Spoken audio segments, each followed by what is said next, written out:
Hello, my name's Ilana. I am the strategic partner for Latitude in Europe.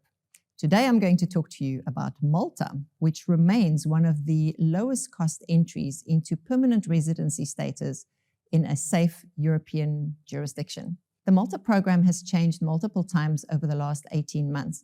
So this video is to update you on how it works today. There are multiple reasons why people choose Malta over one of the other European jurisdictions.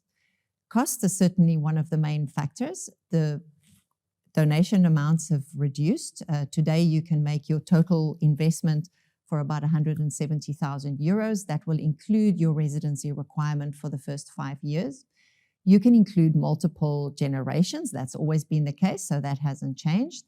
You can include parents or grandparents that are financially dependent on you. You can include your spouse. You can include a same-sex partner. You can include children up to the age of 29 that are single, financially dependent on you. So these are important requirements when we're looking at a whole family or people that actually want to relocate. If you're looking at relocation, one of the big reasons why people choose Malta over one of the other mainland European programs is because English is one of the official languages in Malta. So English is definitely a huge attraction. When you physically relocate, I've done that multiple times to multiple countries, being able to actually settle and speak your home language is a very comforting thing. So Malta has English as an official language. If we look at some of the enhancements that the program has made in the last year, they've improved the way in which you can qualify on a residency basis. So you can rent your residential address for 14,000 euros per year. That is a minimum requirement for 5 years. Or you can purchase a property. If you purchase a property on either of the islands, Malta or Gozo, you have to pay 375,000 euros for a property. Now that has to be a cash investment. You cannot finance that or gear it or encumber the asset. So it has to be 375,000 euro cash investment. But you are now able to commercialize that property. So you can rent it out on the short-term market if you're not going to physically relocate and live in Malta yourself. So that's a huge plus and a big enhancement to the program. Similarly, with your rental property, once you've reached the compliance period of 5 years, you can then short-term let that property, so it can be sublet on the short-term market. In the past, you weren't able to rent out these properties at all. So that adds a nice commercial angle to the property. The country has also changed the way in which the residency permit works, because so many of our clients today are actually in a bit of a hurry, and when they want to relocate now, or they want the benefit of being able to relocate immediately. So people are looking for a fast-track entry into a safe European jurisdiction. And the Malta program has now included a short-term residency permit that is granted for 12 months while they do the assessment to grant you your longer-term permanent residency. So literally, as soon as we are able to get you an appointment and you can come to Malta for your biometrics, you can then receive your 12-month residency permit while the long-term permanent residency permit is being issued. So it's a very safe, very quick way to get access to a jurisdiction. I think one of the things I like about Malta is that it's got a very vibrant economy. And because you speak English, it's much easier for you to be employed. It's hard for you to move to a country where you don't speak the language and search actual employment, right? So if you move to Malta, you're English speaking, there's a very active employment market. You will find work in your sector. You do not, however, unlike other European programs, have access to free local healthcare. There is a requirement for you to hold a health insurance policy that covers you both in Malta and in other European jurisdictions. So keep that in mind when you're looking at a relocation strategy. One of the big pluses, especially if you consider the level of bureaucracy that we face across Europe, is that this program is actually a permanent residency program. So once you receive that permanent residency status, this is granted for life. The only ongoing requirement you have is to maintain that minimum compliance residential address. Because you are a resident in Malta, although you're not physically living here, is you do have a requirement to maintain a residential address. So it's 14,000 euros per annum on a rental property, or you can purchase a property for 375,000 euros.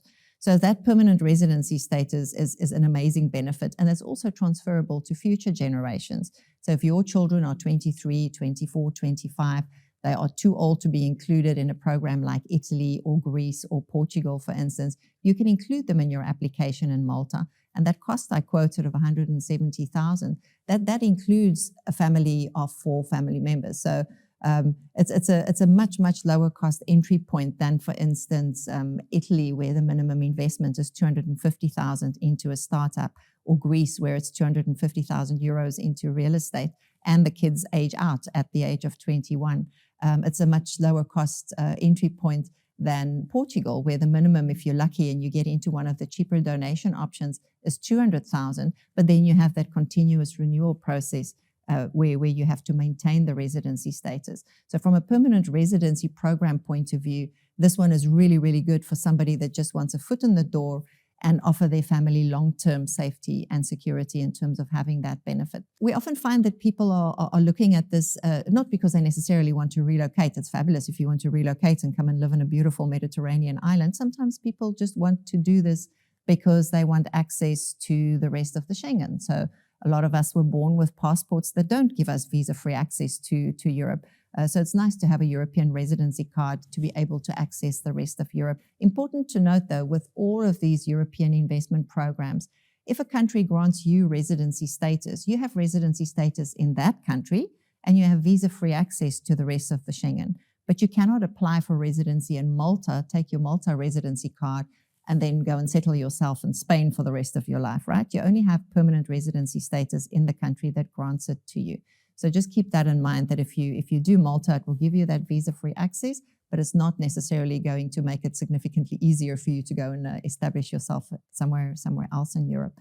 There are multiple reasons why this program is so attractive for us, but one of the first is because the Latitude Group has been involved in the program, in the design and the redesign since inception.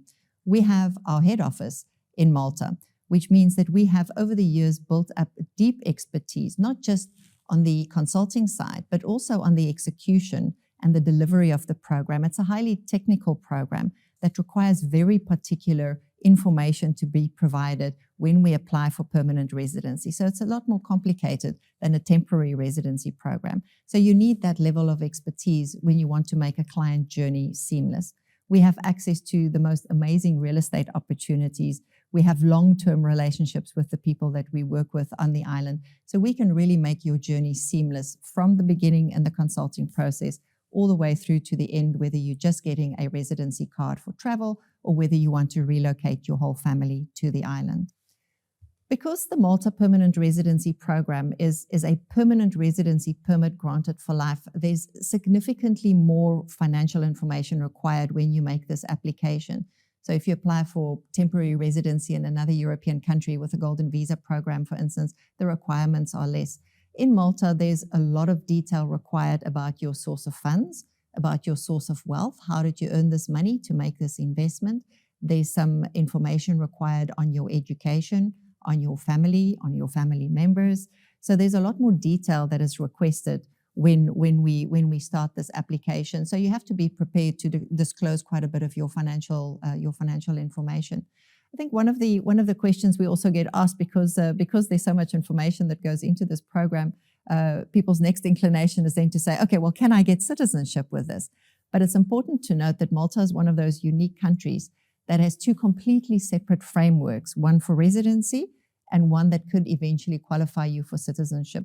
So if you apply for the Malta Permanent Residency Program, this program was not created to lead to citizenship. It's not a program that's going to automatically grant you citizenship at some point in the future.